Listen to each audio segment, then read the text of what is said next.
foi por meio de um decreto, o decreto número 622, do dia 21 de dezembro de 2007, que o então presidente Lula modificou o inciso 2º do artigo 9º do Estatuto do BNDES, para permitir ao banco financiar a aquisição de ativos por empresas de capital nacional no exterior.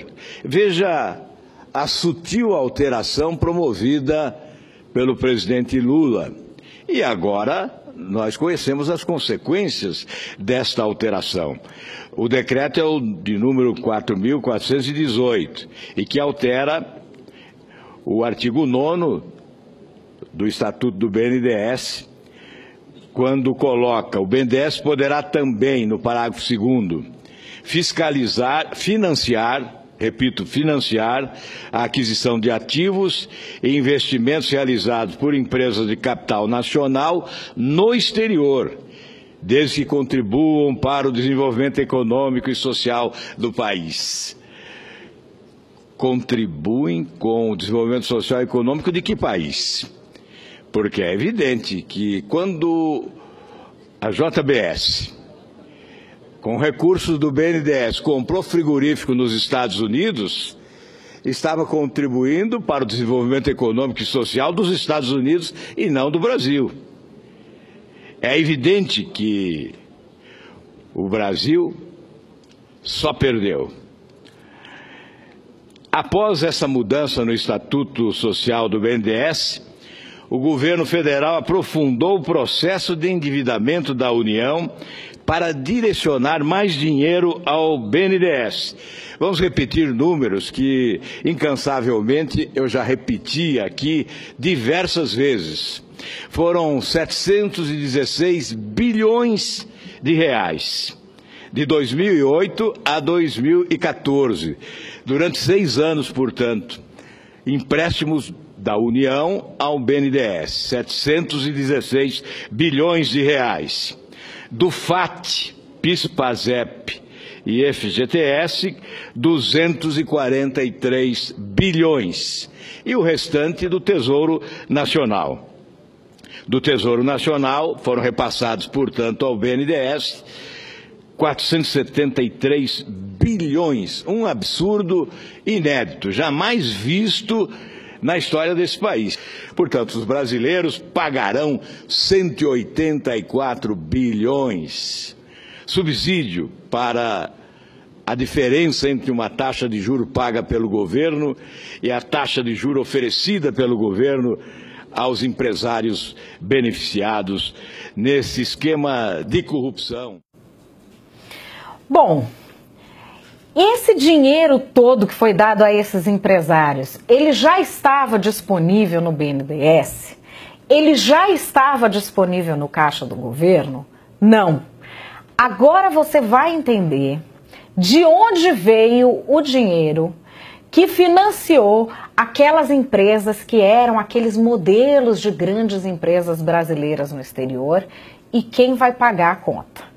Quem vai pagar a conta você já desconfia, né? Mas vamos saber quanto é a conta, de onde veio o dinheiro e como que isso vai ser pago. Esse dinheiro não estava disponível no caixa do Tesouro Nacional. O governo foi buscar esse dinheiro, emitindo títulos públicos, foi buscar esse dinheiro emprestado, pagando juros de mercado, juros taxa Selic, a 14,25%. Esse mesmo dinheiro foi repassado ao BNDES com juro igual a TJLP, que oscilou no período entre 5% e 6%. Portanto, o governo pagava o juro de 14,25%. Esses empresários que agora estão correndo da justiça, esses empresários pagavam ao BNDES um juro de 5% a 6%. E essa diferença, quem cobria essa diferença?